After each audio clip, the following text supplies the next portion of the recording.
Good morning बच्चों। आज आपको आपकी सहायक पुस्तक कृतिका का पाठ 2 जॉर्ज पेचम की नाक, जो कि कमलेश्वर जी द्वारा रचित है, पढ़ाने जा रहे हैं। पाठ का सार इस प्रकार है। प्रस्तुत कहानी में उस समय की भारतीय सरकार की मानसिकता व्यक्त की गई है। वर्षों से हम जिनके गुलाम रहे, उन अंग्रेजों के भारत से चले जाने पर भी हमारी मानसिकता परतंत्रता की बनी हुई है।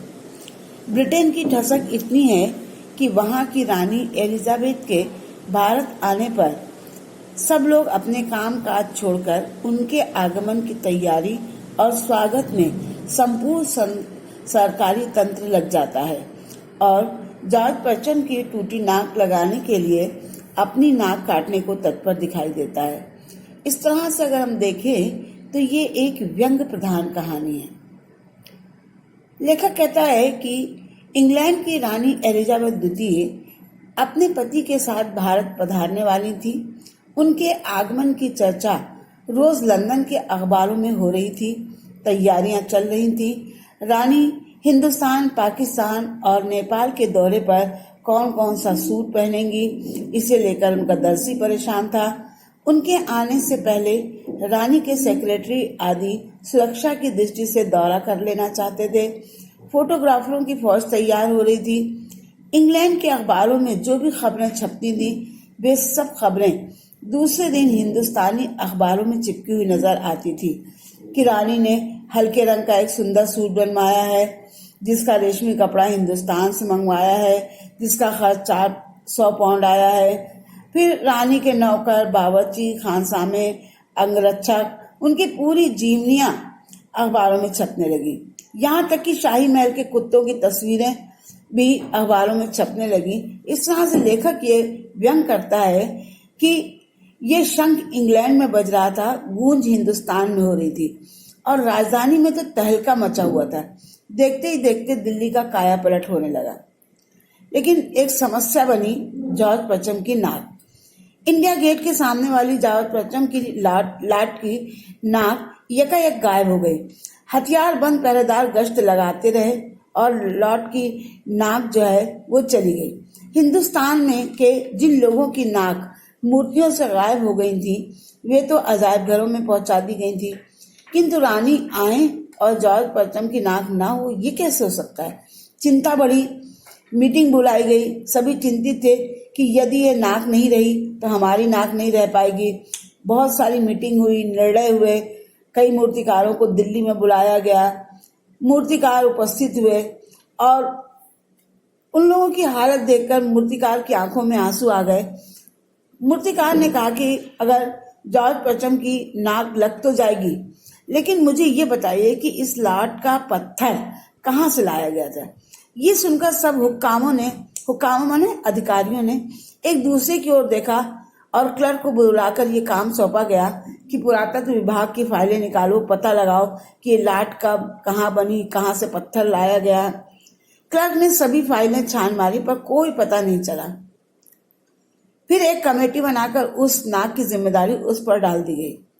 मूर्तिकार को बुलाया। मूर्तिकार ने कहा, आश्वासन दिया कि आप परेशान ना होइए, मैं हिंदुस्तान के हर पहाड़ पर जाकर ऐसा पत्थर खोज के लाऊंगा।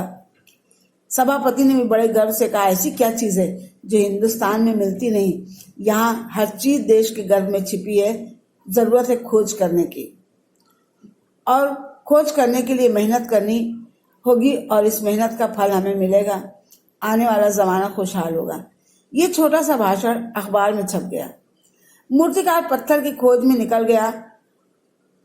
कुछ दिनों के बाद हताश निराश लौटा और कहने लगा, मैंने हिंदुस्तान का चप्पा चप्पा खोज डाला, लेकिन इस किस्म का पत्थर नहीं मिला।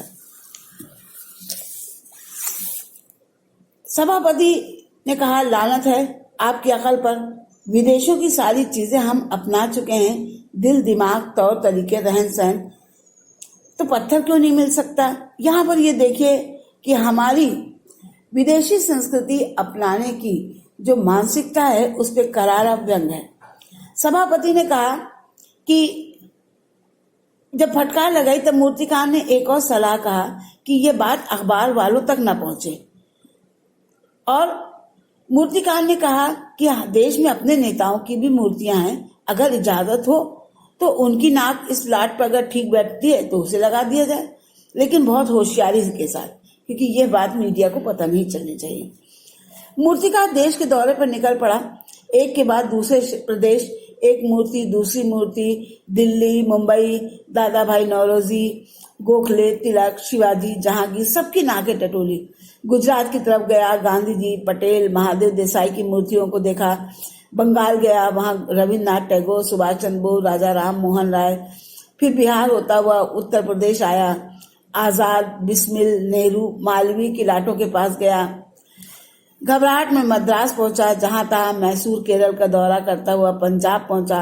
लाला लाजपत राय, भगत सिंह की लाटों का सामना किया और दिल्ली पहुंचकर अपनी मुश्किल बयान की कि पूरे हिंदुस्तान की परिक्रमा कराया, सब मूर्तियां दिखाया, सबकी नाकों का नाप लिया, पर जॉर्ज प्रचम की इस नाक से सबकी नाकें बड़ी निकली। देखिए यहाँ पर यह भी व्यंग है। मूर्तिकार से ये बयान सुनकर सारे हुक्काम माने अधिकारी हताश होकर झुंझलाने लगे। मूर्तिकार ने आगे और बताया, मैंने सुना है बिहार सेक्रेटरिएट के सामने सन 42 में शहीद हुए बच्चों की मूर्तियां स्थापित हैं, शायद बच्चों की नाक फिट आ जाए, छोटी होगी। ये सोचकर वहां भी पहुंचा, लेकिन उन बच्चों की नाकें भी इससे बड़ी थी। अब बताइए मैं क्या करूं। मूर्तिकार हार मानने वाला नहीं था। राजधानी में अन्य सभी तैयारियां चल रही थी। जॉर्ज प्रचम की लाट को मल करके नहलाया गया, रोगन कर दिया गया, रोगन मतलब पेंट कर दिया गया। सिर्फ नाक ना होने के कारण बड़े बड़े हुक्कामों में खलबली मची हुई थी। इधर मूर्तिकार ने फिर शर्त दोहराई। कमरे के दरवाजे बंद किए गए, इसमें कमेटी बैठी। मूर्तिकार ने एक योजना पेश की, नाक लगाना एकदम जरूरी है, तो ऐसा करते हैं कि 40 करोड़ में से कोई एक जिंदा नाक काट कर लगा दी जाए। मूर्तिकार की नई सलाह को सुनकर सन्नाटा छा गया। सबको परेशान देखकर मूर्तिकार ने कहा, आप लोग घबराते क्यों? ये काम मेरे ऊपर छोड़ दीजिए, नाक चुनना मेरा काम है, आपकी सिर्फ इजाजत चाहिए। कानाफूसी करके इजाजत मूर्तिकार को दे दी गई।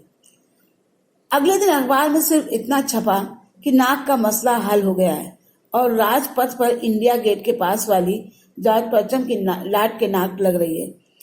मूर्ति के आसपास का तालाब सुखाकर ताजा साफ कर दिया गया, ताजा पानी डाला गया, जिससे जिंदा लगाई जाने वाली नाक सूख न पाए। रानी के आने का दिन नजदीक आता जा रहा था। मूर्तिकार खुद बताए हल से परेशान था। उसने फिर जिंदा नाक लाने के लिए कमेटी से कुछ और मदद मांगी। उसे ये मदद ये कहते हुए दे दी गई कि उस दिन हर हालत में नाक लग जानी चाहिए। ये दिन भी आ गया। जॉर्ज प्रचम की नाक लग गई। सभी अखबारों में खबर छपी कि जॉर्ज प्रचम को जिंदा नाक लगाई गई है, यानी ऐसी नाक जो कतई पत्थर की नहीं लगती। जिस दिन जॉर्ज प्रचम के बुत पर जिंदा नाक लगाई गई, उस दिन देश में किसी उद्घाटन की खबर नहीं थी। किसी ने कोई फीता नहीं काटा, कोई सार्वजनिक सभा नहीं हुई, कहीं किसी का अभिनंदन नहीं हुआ, कोई मानपत्र भेंट करने की नौबत नहीं आई, कहीं किसी हवाई अड्डे या स्टेशन पर स्वागत समारोह नहीं हुआ। अखबार में किसी का चित्र नहीं छपा, सब अखबार खाली थे। पता नहीं ऐसा क्यों हुआ। आपने ये देखा कि इसमें प्रस्तुत कहानी में जगह जगह कुछ ऐसे कथन आए हैं जो मौजूदा व्यवस्था पर करारी चोट करते हैं। उदाहरण के लिए, फाइलें सब कुछ हजम कर चुकी हैं, सब हुक्कामों ने एक दूसरे की तरफ ताका, या शंख इंग्लैंड में बज रहा था, गूंज हिंदुस्तान में हो रही थी, दिल्ली में सब था, सिर्फ जॉर्ज प्रचम की लाट पर नाक नहीं थी, पुरातत्व विभाग की फाइलों के पेट चीरे गए पर कुछ पता नहीं चला। यहाँ पर पाठ का जो शीर्षक है जॉर्ज प्रचम की नाक सदा से ही मान सम्मान एवं प्रतिष्ठा का प्रतीक रही है। प्रतिष्ठा के प्रतीक इसी नाक को इस व्यंग रचना का विषय बनाया गया है। साथ ही देश की सरकारी व्यवस्था, मंत्रियों, अधिकारियों एवं कर्मचारियों की गुलाम मानसिकता पर कठोर व्यंग किया गया है। देश स्वतंत्र हुए आज लंबा समय बीत गया, फिर भी अधिकारी एवं कर्मचारी उसी मानसिकता में जी रहे हैं। लाट की जिस टूटी नाक की किसी को भी चिंता नहीं थी, वह एलिजाबेथ के भारत आगमन के कारण अचानक महत्वपूर्ण हो गई और सरकारी तंत्र तथा अन्य कर्मचारी बदहवास हो गए। यह गुलामी की मानसिकता का असर है कि वे जॉर्ज परचम की नाक के लिए इतना ज्यादा दुखी हो गए कि इस दशा में वो एलिजाबेथ को प्रसन्न करने के लिए ये सब कर रहे थे। तो निश्चित रूप से ये गुलामी की मानसिकता का प्रतीक है। इसके प्रश्नोत्तर मैं आपको दे रही हूँ, उसे अपने कॉपी में करने हैं।